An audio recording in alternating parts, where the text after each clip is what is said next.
Hello Virgo, how are you doing? Let's talk all about 2024. Yeah, baby, it's a big year of change. Before I get stuck into everything, let's get it out of the way. Let's look at the Mercury retrogrades that are happening this year. Obviously, Mercury is your ruler. And, well, I don't know, I would say that sometimes you get great gifts from Mercury retrograde. Things come back to you from the past. Things are revealed to you, and it can be a superpower. But if you get frustrated, if you're having a bad one, you can end up being late for meetings. There can be communication problems, etc., etc.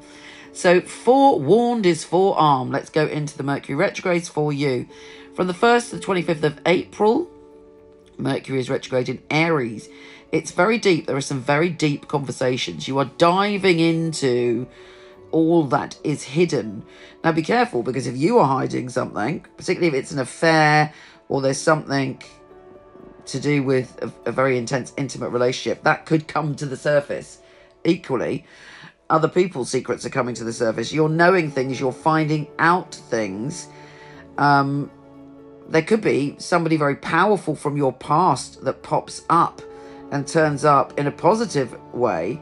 But it's very important you look at your shadow side between the 1st and the 25th of April, and you're aware of anything that you are covering up. It's important. You might also want to make changes and be frustrated around anything to do with money, and it's not the time to make those changes in between the 1st and 25th. Think about it, look at it, review it, but don't necessarily change it. From the 5th to the 28th of August, Mercury is retrograde in your sign, and also Leo in between that time. So it's time to slow down. It's time to reassess. It's time to look at the past. It's time to go, okay, is there anything in the past that I want to bring into my life now which can transform where I am? Have I left some treasure in the past that I can go and rediscover? And finally, the last one is the 26th of November to the 15th of December. And there's lots of conversation and talks about the past when it comes to your home and family. Not an ideal time to move. If you're thinking about moving, don't do it. I wouldn't recommend doing it between the 26th and the 15th of December, because there could be hold-ups and everything could get delayed. And avoid any family drama too. So now we've got that out of the way. And as I say, always look to the past in a positive way when Mercury's retrograde, and see if there's any treasure that you can get back. And let's start with the big news for the world. And that is that Pluto has entered Aquarius. It's a big shift of energy. Yes, it does nip back into Capricorn in September.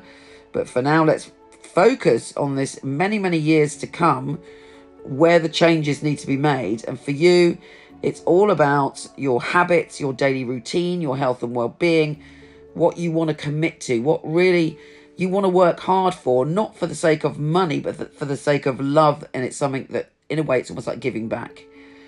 But look, really wise to look at all these areas of your life from the get-go.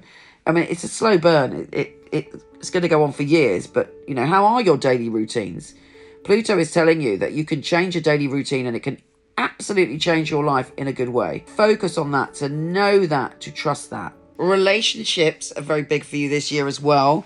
On the 28th of February, the Sun, Mercury, Saturn are all conjunct in Pisces, which is your relationship zone. And also on the 25th of March, the full moon in Libra and a lunar eclipse is making you think about what is important to me, what is grounded, what is real, where do I want to invest, and what foundations do I want to dig. So you're thinking about your relationships, you're thinking about your identity, you're thinking about building your future. And there may be some revelations about, where you're going with that.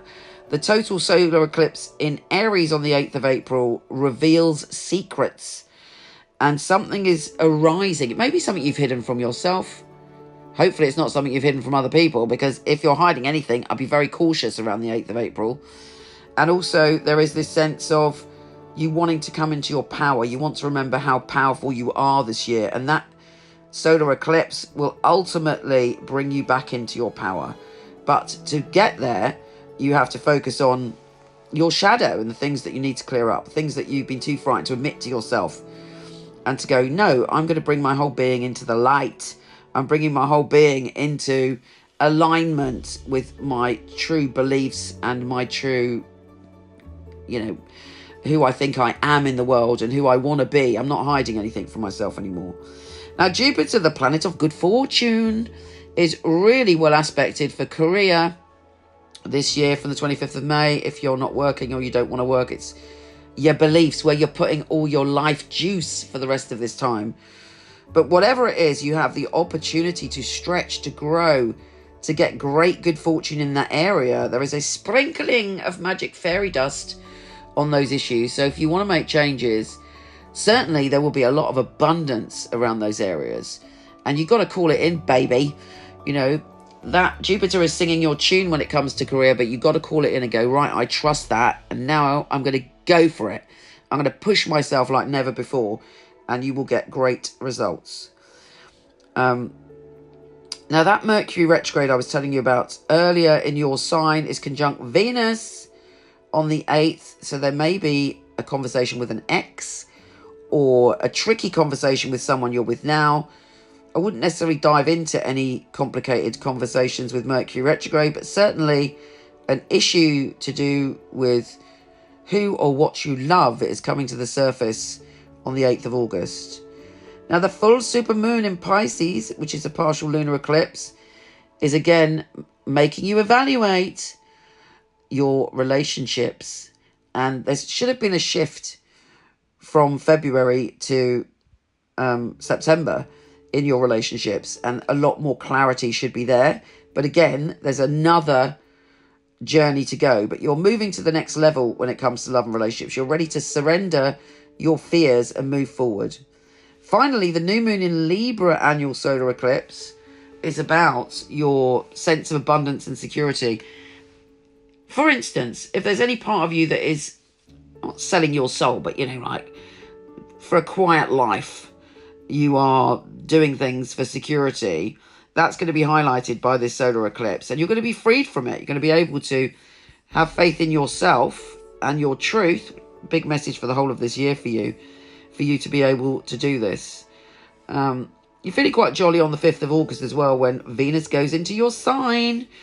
So even though Mercury goes retrograde on the same day, you have this sort of, again, lovely energy of Venus, which is protecting you in a way, loving you and looking out for you. And on the 3rd of September with the new moon in Virgo, that's a great time to put your intentions out there, to make a wish, to do some really strong manifesting, because Jupiter's on your side. Take care, gorgeous, and I'll speak to you soon.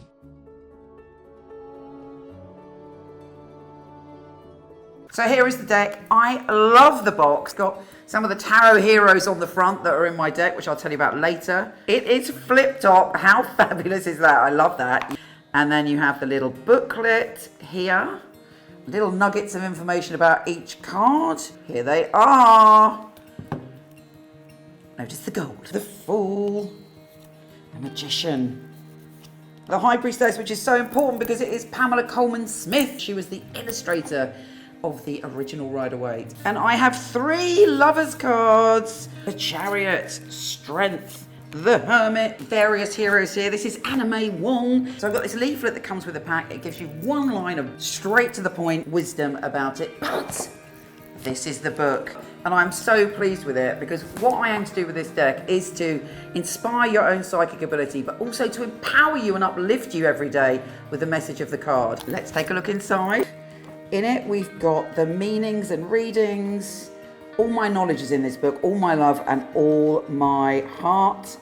I talk to you about my journey, and I talk to you, most importantly, about how to dive in and learn the tarot really quickly, because that's the way I roll. Very easy guide. I talk to you about reversals and how to empower yourself and feel the love of the tarot. And then there's a little space where you can do your readings. And at the back, really importantly, I talk to you about all the card characters, the amazing things they did in the world to inspire us. Just to give you a taster, let's pull a card to see what we've got. Well, that is a great card. The 9 of Cups, the Wish card. The most basic interpretation of the 9 of Cups is that you're being given a massive Cosmic, yes. This book is my life's work. I've been doing tarot basically from when I was born.